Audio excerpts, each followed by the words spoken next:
RealToon, it's some real money in the room. Just to venture back off a little bit, you mentioned earlier that you spent time in the Magnolias. Yeah.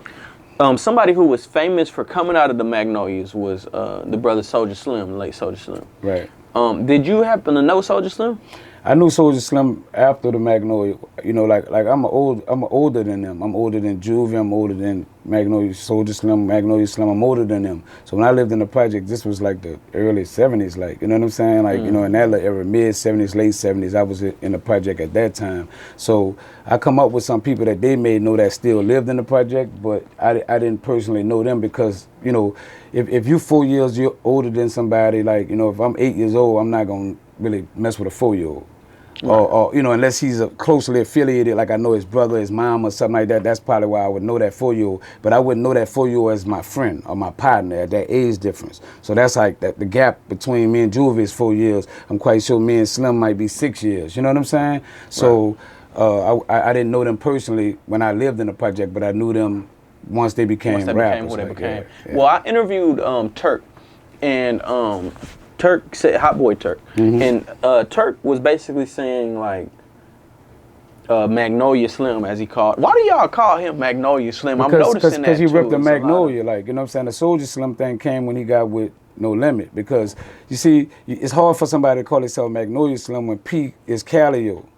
You see what I'm saying? P represent the Calio project, like not the Magnolia, like, so, you know. In the Magnolias and the Calios. They was at odds, you know what I'm saying? Right. So with them being at odds, you know what I'm saying? Hey, bro, if you change your name to Soulja Slim, we could probably make this work. You know what I'm saying? Because he, you know, P was representing soldier type stuff, like, you know what I'm saying? But the soldier stuff really got created to me in the Magnolia, you know what I'm saying? Like, and Slim was one of the forefathers of that whole soldier movement, like, you know what I'm saying? The soldier rags, the whole nine, that was like something that he stood on, the Reeboks, the whole nine, that whole image of what he was putting out there is what you know, you'll see that and be like, oh, them guys got to be from the Magnolia. If you saw a bunch of dudes with camouflage rags, you would automatically give them the Magnolia Project, because that's how much they had stamped that, you know what I'm saying? And now that's kind of like the Louisiana period. That's like the Louisiana swag. Like, you know, if they camo down or... They soldier. They represent soldiers. Right, you know what I'm saying? So like, but Slim was like the forefather of that whole soldier movement. Even your hat now is kind of camo down. Yeah, it's camouflaged out. Yeah, you know what I'm saying? So,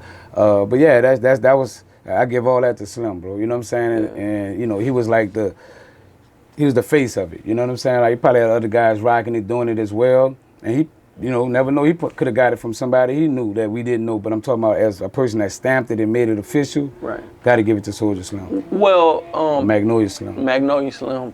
Well, Turk in our interview, he mentioned how everywhere Soulja Slim would go, he's bringing out the Magnolia projects, and it's bound to be a fight.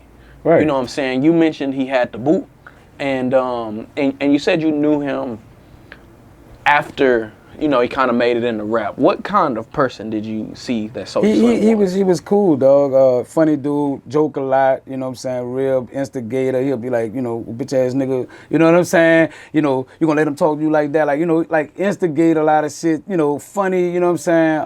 But real nigga, like, you know what I'm saying? Stood on business, stood on a code that, you know, that he stood on as a man, like, you know what I'm saying? And people respected him, like, you know what I'm saying? That's why it hurt me so much. I was on the road when Slim got killed. And it was a sad deal on that bus, because, you know, I was signed to UTP for an album, you know what I'm saying? So what's UTP? That's a Juvie label, UTP, okay. With the Know Your Clap and all that, when they had Skip Wack and all them. So we was one of the groups that was out there with them. So at that time, Soulja Slim we had got the word that Slim had got killed, and it was just a sober ride on that bus for some hours, like, you know what I'm saying? Because, you know, Juvie and Slim had just did the Slow Motion song. It was just about to happen.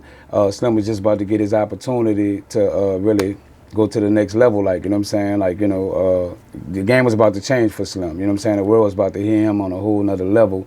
And, you know, that wound up dying, you know what I'm saying? Like, and that was sad to all us. And I wanted to make the funeral, but like I said, we was on the road, and I couldn't get back in town to actually do it. But, you know, rest in peace to Slim, bro. You know what I'm saying? That was like a brother to me, you know? Hey, RealToon, it's some real money in the room.